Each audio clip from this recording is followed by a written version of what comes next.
The council chamber was enormous. Hyun stood near the back wall, trying to stay invisible among the crowd of alien diplomats. Giant creatures with scales towered over smaller beings that floated in containment suits. Some species breathed methane. Others needed complete darkness. The room had been designed to accommodate all of them, with separate environmental zones and translation devices humming constantly. Hyun was human, and humans were new here. Very new. They had only been part of the Galactic Council for 3 years. Most of the species in this room had been traveling between stars for thousands of years. Some claimed their civilizations were millions of years old. Compared to them, humanity was like a child trying to sit at an adult table. Director Voss spoke from the central platform. He was Krell, a species that looked like massive reptiles with 4 arms and silver scales. His voice boomed through the chamber without needing translation. The Krell were old, powerful, and they made sure everyone knew it. The human territories will remain in Sector 47, Voss announced. They are not to expand beyond the designated boundaries. This is for their own safety. Hyun felt his jaw tighten but said nothing. Sector 47 was at the absolute edge of known space. It was marked on all official maps with warnings. Quarantine Zone Omega, dangerous spatial anomalies, not suitable for colonization. Other species avoided it completely, and yet, that was where humanity had been told to stay. He wondered if anyone else found that strange. Earth was located in that sector. Humanity had not chosen to live there. They had discovered faster-than-light travel and found themselves already in a zone that galactic maps labeled as hazardous. When they made first contact with the Council, they were told they were lucky to be alive living in such a dangerous area. But Hyun had walked on dozens of human worlds, and none of them seemed dangerous. The space was stable. The stars were normal. There were no anomalies that human sensors could detect. So why did the Council insist this region was so deadly? Far from the political theater of the Council chamber, Day was having a much more interesting day. His research ship, the Horizon's End, drifted through empty space near the border of human territory. His job was simple and usually boring. Scan for spatial anomalies, record data, file reports. Most days he found nothing. Today was different. I am getting something weird, Day said to his partner Mireille. She looked up from her console, pushing dark hair away from her face. Weird how? She asked. Quantum signatures, but they are organized. They have patterns. Mireille frowned and moved to his station. She studied the data flowing across the screens. Her frown deepened. Natural quantum fluctuations were random. These were not random. These looked almost like communication, like something was broadcasting. Where is it coming from? She asked. Day pulled up a star chart. His finger traced to a point that showed absolutely nothing. Empty space. No stars, no planets, no objects of any kind according to all official records. But his instruments insisted something was there. Should we check it out? Day asked. Mireille hesitated. They were supposed to stay in assigned patrol routes. Investigating unknown signals was not exactly in their job description. But they were scientists. Curiosity was literally their purpose. Let us take a look, she decided. Just a quick scan. The jump took 3 hours. When they arrived, their instruments went crazy. The empty space on their maps was not empty at all. A planet hung before them, gray and cold, with an atmosphere that had long since frozen solid, and covering half the visible surface were structures. Massive structures, cities, or what remained of cities. This is impossible, Mireille whispered. This planet is not on any charts. It does not exist in any database. Day was already scanning. The ruins were old. Incredibly old. His equipment estimated millions of years. But more interesting was what happened when he directed a focused scan at one of the larger structures. It responded. Power signatures flickered to life. Lights began glowing in windows that had been dark for ages. The technology is reacting to us, Day said. To our scans, no. To our neural patterns. It is reading human brain waves and activating. They looked at each other. This made no sense. These ruins were millions of years old. Humans had only been in space for a few centuries. How could ancient alien technology be designed to respond to human minds? They spent hours in orbit, scanning and recording. Mireille found something that made her call Day over urgently. She had detected a storage device, still active after all these years. When she accessed it, data began flowing into their computers. Star maps, histories, records of civilizations, hundreds of civilizations, thousands, All extinct. All vanished. The maps showed their territories, their worlds, their populations, and then showed those same territories empty. Dead. Look at the dates, Mirai said quietly. Day did. The extinctions had happened at different times over millions of years. But there was a pattern. Every 50,000 years approximately, massive die-offs occurred. Entire sections of the galaxy would go dark. Then new civilizations would arise in those empty spaces. Then they would die too. And the current galactic civilization, the one with the Council and all its ancient species? It was only 8,000 years old according to these records, which meant, we are overdue, Day said. If this pattern holds, something should have wiped us all out 3,000 years ago. Before Mirai could respond, their communications console lit up. An encrypted signal. Priority 1. It was from Earth, from the Intelligence Division. Mirai opened the channel. A woman's face appeared. Commander Jiwan, she looked stressed. Behind her, people were running, alarms were flashing. Day, Mirai, listen carefully, Jiwan said. You have stumbled onto something called the Erasure Protocol. Do not, under any circumstances, transmit what you found on public channels. Do not contact the Council. Maintain complete radio silence and return to Earth through unmonitored routes. Use emergency procedures. Do you understand? What is the Erasure Protocol? Mirai asked. Jiwan opened her mouth to answer, but the transmission suddenly cut out. Not a normal disconnect. The entire signal vanished as if it had never existed. Day tried to re-establish contact. Nothing. All channels to Earth were now completely silent. Then their proximity alarms screamed. Ships were dropping out of hyperspace around them. Big ships. Military ships. And they were not human. Day recognized the signatures. Galactic Council Enforcement Fleet. The same organization that was supposed to protect member species and maintain peace. The lead ship was hailing them. Mirai's hand hovered over the communication controls. Do not answer it, Day said. What? Jiwan said maintain radio silence. She knew this would happen. They are not here to help us. The Council ships were powering up weapons. Targeting systems locked onto the small research vessel. Day's hands flew across the controls, initiating an emergency jump. It was dangerous to jump without proper calculations. They could end up anywhere. They could hit a star or materialize inside a planet, but staying here was certain death. The universe twisted. The horizon's end vanished just as the Council weapons fired. Space where they had been floating exploded with energy. But Day and Mirai were already gone, tumbling through hyperspace toward coordinates they did not recognize, carrying data that apparently someone was willing to kill to protect. And behind them, the ancient ruins powered down once more, returning to silence, waiting for the next visitors. Waiting to share their warning with anyone who would listen. The galaxy had secrets. Humanity had just found one, and those secrets were apparently worth going to war over. The emergency jump felt like being torn apart and reassembled. Dee gripped his console as reality snapped back into focus. Warning lights flashed across every display. Their ship had taken damage from the violent exit from hyperspace. Nothing critical, but enough to make him nervous. Where are we? Mirai asked, her voice shaking slightly. Day checked their position. The navigation computer showed coordinates that made no sense. According to the star charts, they were in completely empty space, a void between sectors that had been marked as impassable.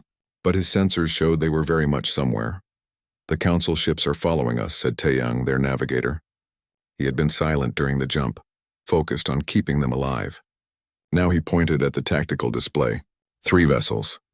They jumped right after us, but something strange was happening. The Council ships had appeared at the edge of the sector, but they were not moving closer. They held position, as if there was an invisible wall between them and the horizon's end. They are scanning us but not pursuing, Taeyang said, confusion clear in his voice. Why would they stop? Day studied the tactical display more carefully. The Council ships were maintaining a very specific distance. He overlaid the navigation charts and saw something interesting. There was a boundary line in space. Nothing physical, nothing his sensors could detect directly, but the Council ships refused to cross it. They are afraid, Mirai said quietly. They know something about this region that we do not. Day made a decision. Commander Jiwan had sent them coordinates before the transmission cut off. Coordinates that pointed deeper into this supposedly empty region. If the Council was afraid to follow, maybe that was exactly where they needed to go.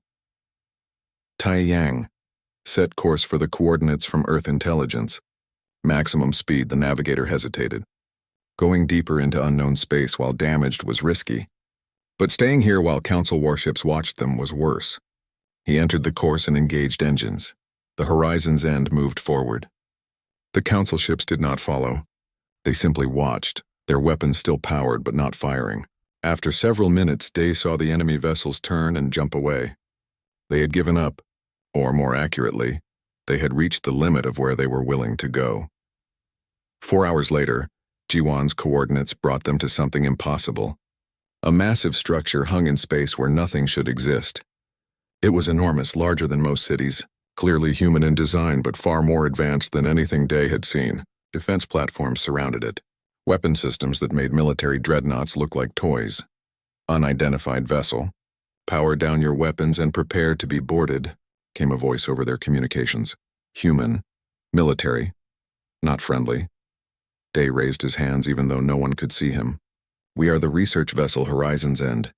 Commander G1 sent us these coordinates. We have data about something called the Erasure Protocol Silence. Then the voice said, "Stand by for docking procedures." The station guided them into a landing bay. Armed soldiers in combat armor met them the moment they opened their hatch. A woman stepped forward, her uniform showing the rank of security chief. Her name tag read Soman. "Hands where I can see them," she ordered. "Tell me how you found this location." Day explained about the ruins, the data they found, and Jiwan's warning. As he spoke, Soman's expression shifted from suspicion to concern. She pulled out a communication device and spoke quietly into it. "Take them to the Admiral," she said to her soldiers.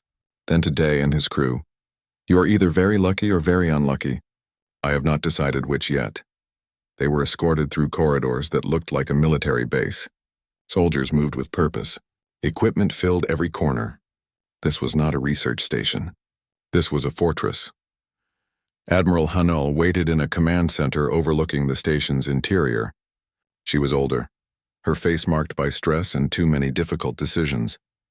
When she saw them enter, she dismissed everyone else in the room except Soman. "Show me what you found," she said without introduction. Mirai transferred the data from their ship. The Admiral watched the star maps, the extinction records, the patterns of death spanning millions of years. Her expression never changed. She had seen this before.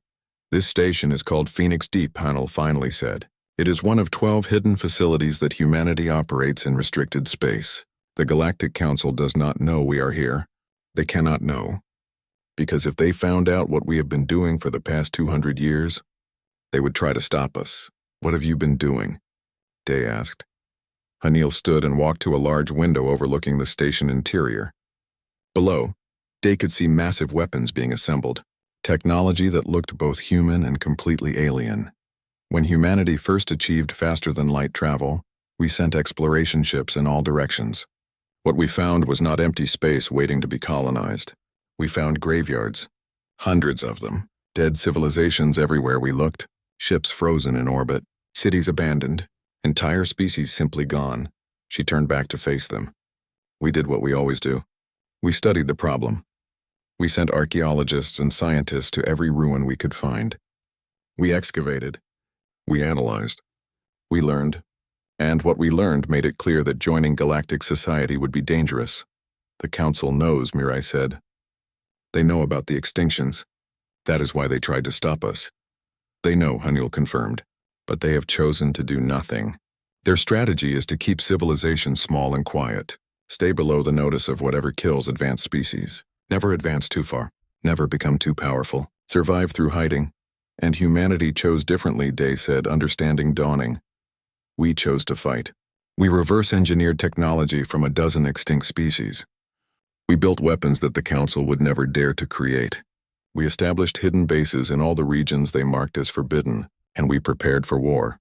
Soman activated a holographic display. It showed the human territories at the edge of the galaxy, but the map expanded, revealing hidden installations, weapon platforms, entire fleets hidden in the dark spaces between stars. Humanity's true military might was vast. "Earth is not a peaceful world that stumbled into the galaxy," Hanul continued. "Earth is a trap. Our entire planet is armed. Our moon has been hollowed out and converted into a weapons platform.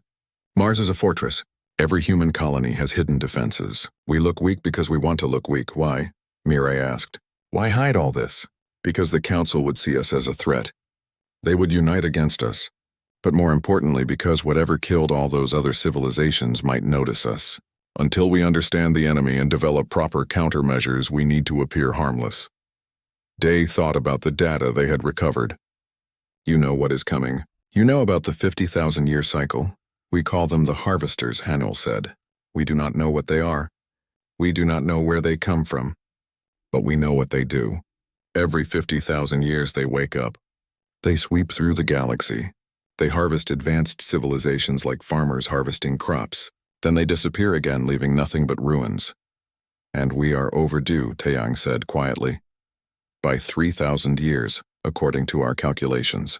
Which means they could arrive at any moment. Or they might never come.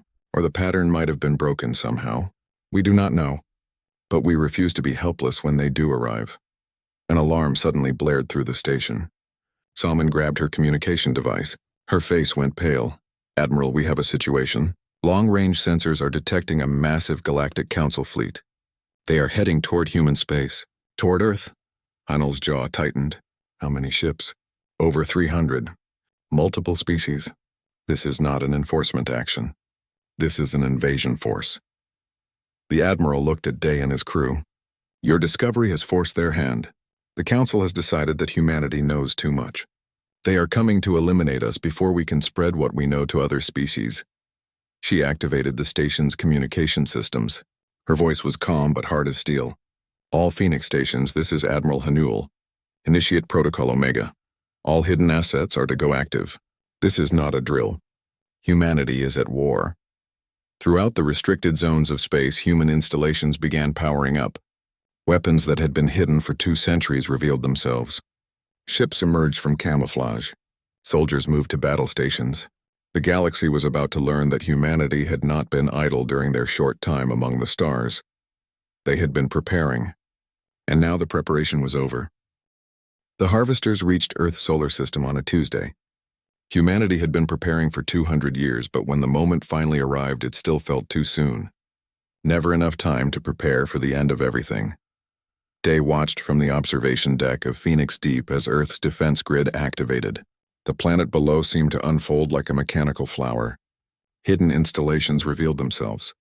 Weapons platforms that had been disguised as satellites and space stations dropped their camouflage. The moon split open along carefully engineered seams, exposing the massive railgun arrays built into its core. Mars was next. The red planet's surface cracked and shifted, revealing fortress complexes that extended deep underground. Antimatter warheads rose on launch rails. Quantum disruptors powered up with signatures that made normal space ripple like water. The asteroid belt revealed itself to be something far more dangerous than mining operations. Billions of automated defense drones activated simultaneously. Singularity mines drifted into position. Energy collectors that had been disguised as solar arrays turned toward the incoming threat and began charging weapons that drew power from the sun itself. It was magnificent and terrifying. Humanity had turned their entire home system into a weapon. Every planet, every moon, every chunk of rock had been weaponized. Earth was not a target to be protected. It was the trigger of the largest trap ever constructed. The harvesters emerged from hyperspace at the system's edge. 3 of them, massive beyond comprehension. Reality seemed to bend around their forms. They began their approach toward Earth, moving with the same methodical patience they had shown at every other world. Admiral Hanul's voice carried across every human channel in the system. All units weapons free. Show them what we have been building. Show them what happens when you threaten humanity's home. The solar system erupted with fire. The moon fired first. Railgun projectiles accelerated to significant fractions of light speed. They struck the lead harvester with kinetic energy equivalent to nuclear weapons. The structure shuddered. For the first time since they had appeared, the harvesters showed a reaction. Damage, not catastrophic but visible. Sections of their impossible geometry cracked and reformed. Mars launched its antimatter arsenal. Warheads that contained compressed stars. They detonated in coordinated waves, creating overlapping fields of total annihilation. One of the harvesters vanished in the blast, torn apart at the molecular level. When the light faded, debris floated where the structure had been. Proof that they could be destroyed. The asteroid belt deployed its surprises. Singularity mines created localized gravity wells strong enough to trap light itself. The remaining harvesters found their movement slowed, their ability to rewrite space disrupted by competing gravitational forces. They were being held in place, pinned down by human technology. Security Chief Soman coordinated the fleet actions from Phoenix Deep. Human ships had been joined by vessels from dozens of species, all working together under human tactical command. They employed the strategies that humanity had developed from studying ancient battlefields. Hit-and-run attacks, quantum tunneling strikes, weapons that exploited dimensional weaknesses. Navigator Taeyang piloted a fighter wing through impossible trajectories. His squadron phased in and out of normal space, appearing inside harvester structures to deliver their payloads. Every pilot knew they probably would not survive. They flew anyway, because this was Earth, this was home, and home was worth dying for. Engineer Young-Soo worked frantically to keep the weapon systems online. The power requirements were enormous. Systems were overheating. Capacitors were burning out. But they held. Through sheer determination and brilliant engineering, they held. For hours, the battle raged. Humanity was not just fighting. They were winning. 2 of the 3 harvesters had been destroyed. The third was damaged, its attacks growing weaker as its structure destabilized. But winning came at a cost. Mars had been struck by return fire, its surface scorched and burning. The moon's railguns were failing, their mechanisms destroyed by the stress of continuous firing. Thousands of human ships had been lost, millions were dead, and more harvesters were coming. Sensors showed dozens more emerging from hyperspace throughout the galaxy. This was just the beginning. Humanity could win individual battles, but could they win the war? Dr. Bora had been working through the entire battle, analyzing data from the harvesters, trying to understand their purpose. Their question. She had assembled a team of scientists from 20 different species, all working together on the problem that might save them all. And finally, she found it. The harvesters were not mindless destroyers. They were not even truly hostile. They were running a simulation, testing consciousness, searching for a specific type of thinking pattern. Every civilization they encountered was processed, analyzed, evaluated against some unknown criteria. And every civilization so far had provided the same answer, the wrong answer, which meant the harvesters would reset, wipe out everything and start over. Wait another 50,000 years for new civilizations to evolve. Test them again. Keep searching for whatever they were programmed to find, unless someone gave them a different answer. Bora brought her findings to Admiral Hanul. The Admiral listened in silence as the scientist explained what needed to be done. The plan was insane. It required volunteers to allow themselves to be partially harvested, to remain conscious inside the harvester network and introduce chaos from within. To become a paradox that the machines could not process. It would mean giving up their physical bodies, existing as pure consciousness inside an alien system. There was no guarantee they could ever return, no promise of survival. They would become part of the harvesters themselves but retain their humanity, their chaos, their unpredictability. And they would need millions of volunteers, enough consciousness to overwhelm the harvester logic with sheer human stubbornness. Hana looked out at Earth, at the planet she had spent her entire life preparing to defend. At the billions of people who trusted her to keep them safe, she knew what she had to do. Broadcast to all human channels, she ordered. I am going to ask for volunteers, and I am going to be the first one. The message went out. Admiral Hanul explained what was needed, what it would cost, what they might achieve if it worked. She was honest about the risks, honest about the sacrifice. She did not try to make it sound heroic or noble. It was simply necessary, and humanity responded. Not with fear, not with hesitation, with the same stubborn determination that had carried them through 200 years of preparation. Millions volunteered within the first hour. Scientists, soldiers, civilians, young and old, people from every human colony and station. Ambassador Hyon was among the first. He transmitted a message to the council before stepping into the conversion chamber. Tell them what we did here. Tell them that humanity chose to become the answer the harvesters could not process. Tell them we did not go quietly into extinction. Taeyang followed. Then Mirai, then thousands more. They entered the chambers that Bora had designed. Technology that would interface with the harvester beams, would allow human consciousness to be uploaded while retaining autonomy, would turn people into living viruses against an enemy that thought in pure logic. The process began. Human volunteers allowed themselves to be harvested, but instead of being processed and destroyed, they remained active, thinking, feeling, being human inside an alien machine. And the harvesters began to malfunction. Their perfect patterns fractured. Their efficient processing stuttered. Human consciousness was too chaotic, too contradictory, too alive. The harvesters tried to process the data and found themselves caught in loops, paradoxes, questions that had no logical answers because humanity did not operate on pure logic.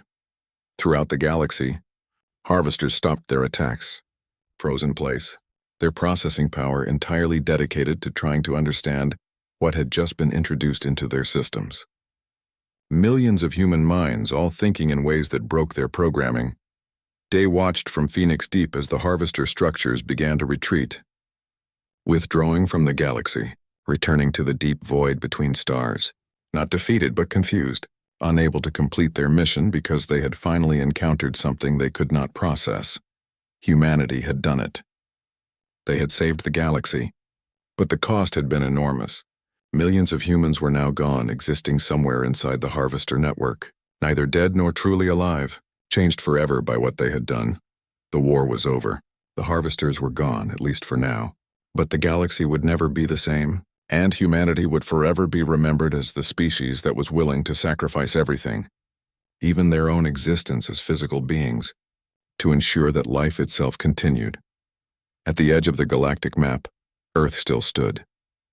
Damaged but unbroken, a monument to what could be achieved when a species refused to accept extinction, when they chose to fight with every tool available, even if that meant fighting with their own consciousness as a weapon.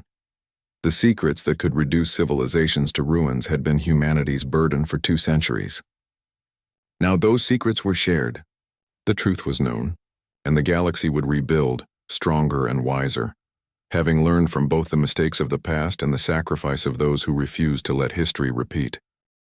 The Council fleet arrived at Phoenix Deep exactly 4 hours after Admiral Hanul issued her warning. 300 ships materialized from hyperspace in perfect formation, dreadnoughts the size of cities, carriers launching fighter wings that numbered in the thousands, cruisers bristling with weapons that could crack planets. Day watched from the command center as the enemy fleet moved into position. They surrounded the station completely. There was no escape route, no way out. He felt his stomach twist with fear. This was it. Humanity's secret was exposed, and now they would pay the price. A communication request came through. Admiral Hanul accepted it. The face that appeared on the screen was not Director Voss. It was War Commander Thal, a member of the Vrex species. The Vrex were warriors, bred for combat over thousands of generations. Thal's 4 eyes focused on Hanul with cold intensity. Human station, you are ordered to surrender immediately. Transfer all data regarding forbidden zones and submit to Council authority. Resistance will be met with total destruction. Hanul's expression remained calm. She looked like someone who had prepared for this exact moment for her entire life. Commander Thal, this station and its contents are property of humanity. We do not recognize the Council's authority to demand their surrender. Then you have chosen death, Thal signaled to his fleet. Weapons powered up across 300 ships. Targeting systems locked onto Phoenix Deep. Hanul smiled. It was not a friendly smile. No, Commander. We have chosen to fight.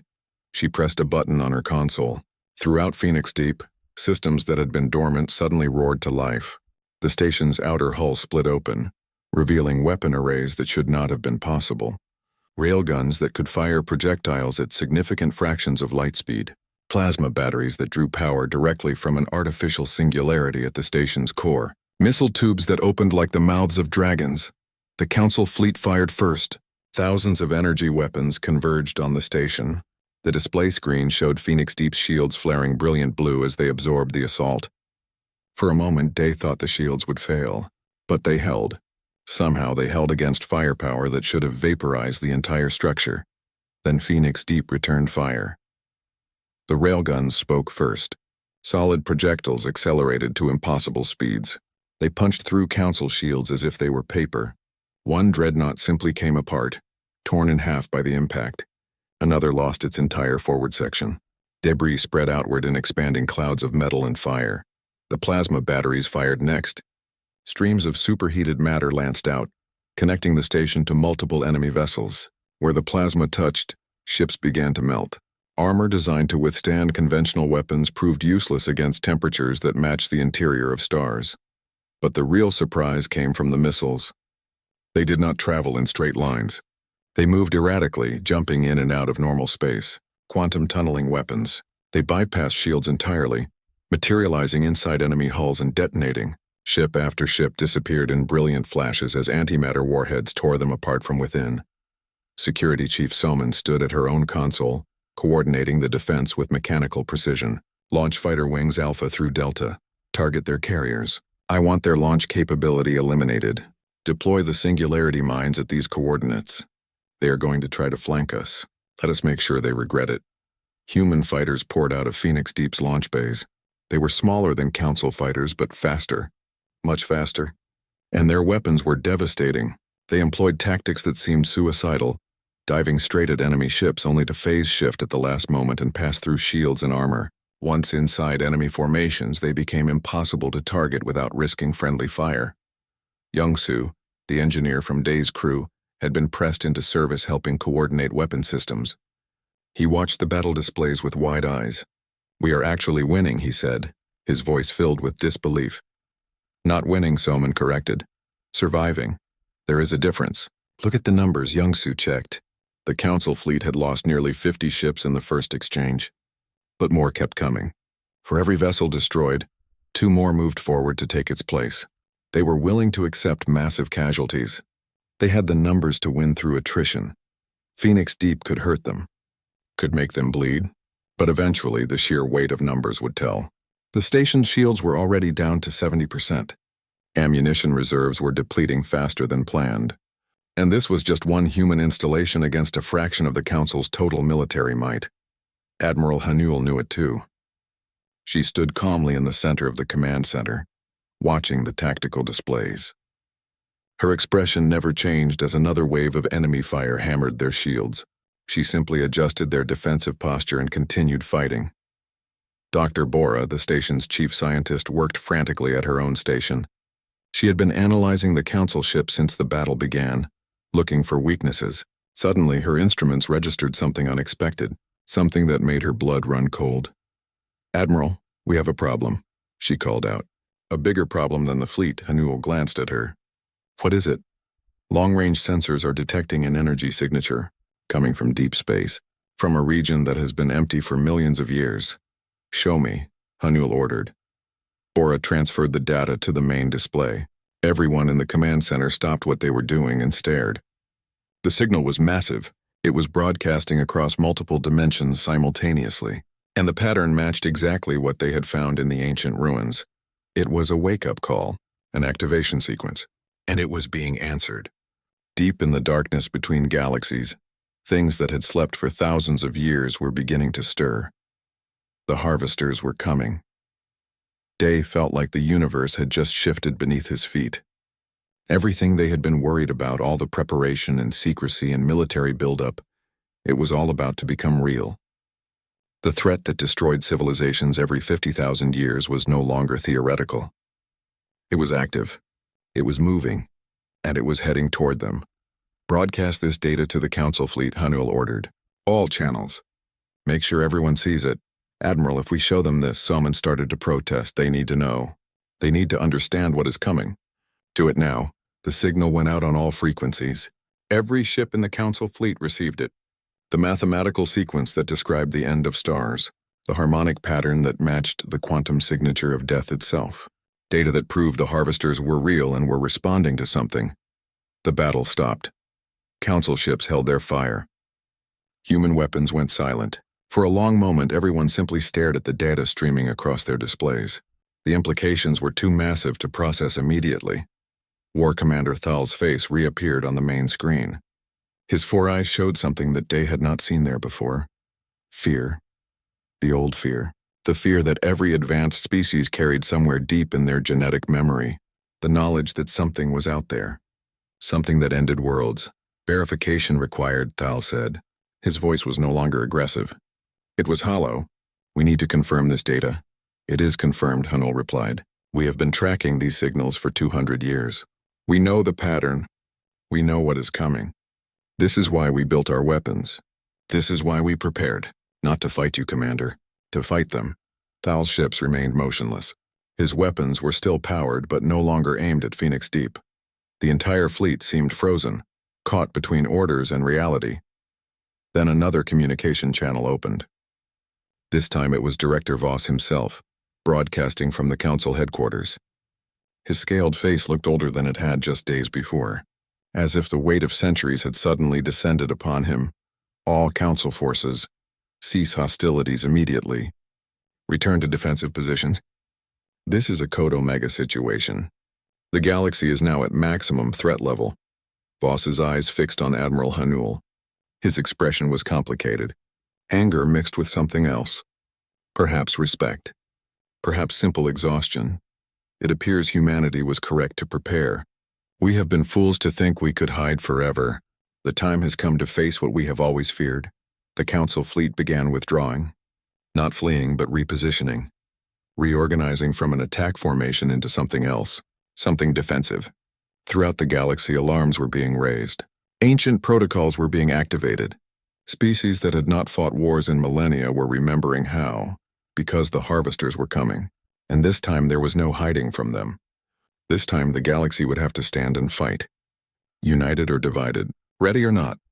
The war between humanity and the Council was over before it really began. Now there was only the war that mattered. The war for survival. The war against extinction itself. And at Phoenix Deep, surrounded by the damaged ships that had just been trying to destroy them, Admiral Hanul began planning for a battle that would decide the fate of every living thing in the galaxy. They arrived without warning. One moment, the edge of the Krell system was empty space. The next moment, something was there. Something vast. Something that made the largest dreadnoughts look like insects by comparison. The harvesters did not look like ships. They did not look like anything that should exist. They were structures that seemed to exist in multiple dimensions at once.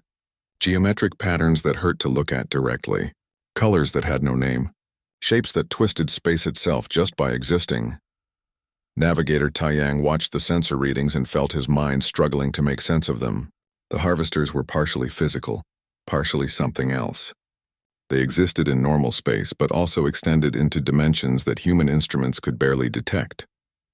They were not moving through space so much as rewriting space to put themselves where they wanted to be.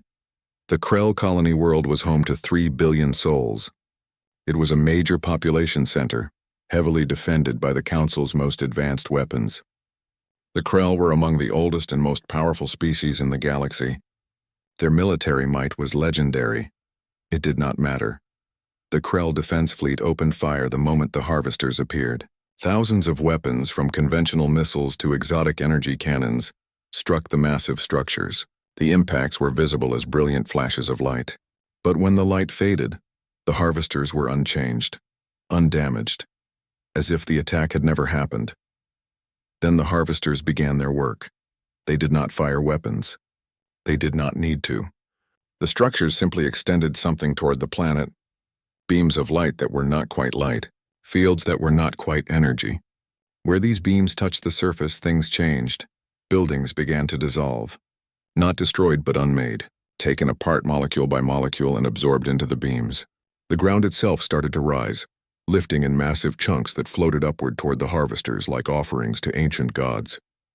But worse than the physical destruction was what happened to the people. Broadcasting stations across the Krell system sent out live feeds. Images that would haunt every species that saw them. Crowds of Krell standing in city centers, not running, not fighting, just standing, watching as their world was dismantled around them. Their eyes were empty, not dead but vacant, like windows into rooms where no one lived anymore. The harvesters were not just taking matter. They were taking consciousness. Processing minds the way a computer processes data, and the bodies left behind were just empty shells, standing and waiting for their turn to be harvested. The process took 3 days. 3 days to completely dismantle a world that had existed for millions of years. 3 days to process 3 billion living beings. 3 days to reduce an entire civilization to nothing but raw materials. When the harvesters finally moved on, there was nothing left. No planet, no moons, not even debris. Just empty space where a solar system had once existed. As if it had never been there at all, the galaxy watched, and the galaxy panicked. On the council station at Zeridia Prime, chaos reigned. Species that had maintained diplomatic composure for centuries were now openly arguing. Some demanded immediate evacuation. Others called for total war. A few simply sat in stunned silence, unable to process what they had witnessed. Ambassador Hyon stood in the assembly chamber, no longer relegated to the back. Everyone wanted to hear what the humans had to say now. Everyone remembered that humanity had been preparing for this exact situation. Director Voss called for order, but his voice lacked its usual authority. The Krell were his people. He had just watched billions of them die in a way that defied understanding. His scales had lost their shine. His forearms hung limply at his sides. The Council's weapons proved ineffective, he said flatly. Our shields offered no protection. Our fastest ships could not escape their reach. We have no defense against this enemy. A representative from one of the younger species stood up. What about the humans? They knew this was coming. They prepared. Do they have a way to fight these things? All eyes turned to Hyon. He felt the weight of their stares. The hope and fear and desperate need for someone to tell them this was not the end. Humanity has been developing weapons specifically designed to counter the harvesters, he said. We have studied their methods. We have analyzed the ruins they left behind. We have theories about how they operate and potential weaknesses we can exploit. A murmur ran through the assembly. Theories. Potential weaknesses. Not certainties. Not guarantees. But it was more than anyone else had. More than the Council, with all its ancient wisdom and advanced technology, had managed to develop in thousands of years of hiding from the truth. Will you share this technology? Will you help us? The question came from multiple representatives at once. Hyon took a breath. This was the moment that would define humanity's relationship with the rest of the galaxy for generations to come. He could demand concessions, could extract promises of territory or resources or political power. The Council was desperate enough to agree to almost anything, but that was not what humanity had prepared for. They had not spent 2 centuries building weapons just to use them as leverage. They had built them because extinction was unacceptable. And extinction did not care about politics. Admiral Hanul has authorized me to offer full cooperation, Hyon said. We will share our technology. We will share our research. We will share our tactics and strategies. Any species willing to stand and fight is welcome to join the resistance. He paused, then added, but understand this. Fighting the harvesters is not like fighting other species. This is not a war over resources or territory or ideology. This is a war for the right to exist. We will need to make sacrifices. We will need to take risks that seem insane. And many of us will not survive. The chamber fell silent. Then, one by one, representatives began to stand. First, the younger species, the ones who had always been told to follow council rules and stay small and quiet. Then the older species, humbled by their inability to protect themselves. Even some of the Krell stood despite their grief. By the time Hyon finished speaking, nearly every species in the council was standing. United not by law or tradition, but by simple necessity. Fight together or die separately. There was no other choice. Back at Phoenix Deep, Engineer Youngsu found himself coordinating with alien engineering teams he had never met, sharing schematics that had been humanity's most closely guarded secrets, teaching other species how to build weapons that could theoretically hurt the harvesters. Theoretically. That word kept echoing in his mind. They had never actually tested these weapons against a real harvester. All their calculations were based on analysis of ruins and ancient data. They might work, or they might be completely useless. Mireille worked with teams of scientists from a dozen different species, trying to understand how the harvesters processed consciousness. If they could understand the mechanism, maybe they could disrupt it. Maybe they could save people instead of just fighting machines. Dr. Bora made a discovery that changed everything. The harvesters were not just consuming matter and energy. They were running a calculation, processing the consciousness they absorbed in a search for something, an answer to a question that had been running for millions of years. She showed her findings to Admiral Hanul. If we can determine what question they are asking, We might be able to provide an answer they cannot process, something that breaks their logic, something that makes them stop. And if we provide the wrong answer? Hunnell asked. Bora met her eyes. Then they reset. They wipe out this iteration of galactic civilization and wait for the next one to evolve, just like they have done countless times before. Hunnell looked at the star charts showing harvester movements. They were spreading throughout the galaxy, methodically, efficiently, consuming everything in their path. At their current rate, they would reach human space within weeks. Then we need to make sure we give them an answer they have never encountered before. Something so chaotic, so unpredictable that their logic cannot handle it. She smiled grimly. Fortunately, chaos and unpredictability are what humans do best. The plan began to form. Desperate, dangerous, with no guarantee of success. But it was a plan, a chance. And in the face of certain extinction, a chance was everything. The harvesters were coming. But this time they would not find civilizations hiding in fear. They would find a galaxy united and ready to fight, led by a species young enough to still believe that impossible odds were just another challenge to overcome. The war for survival had truly begun.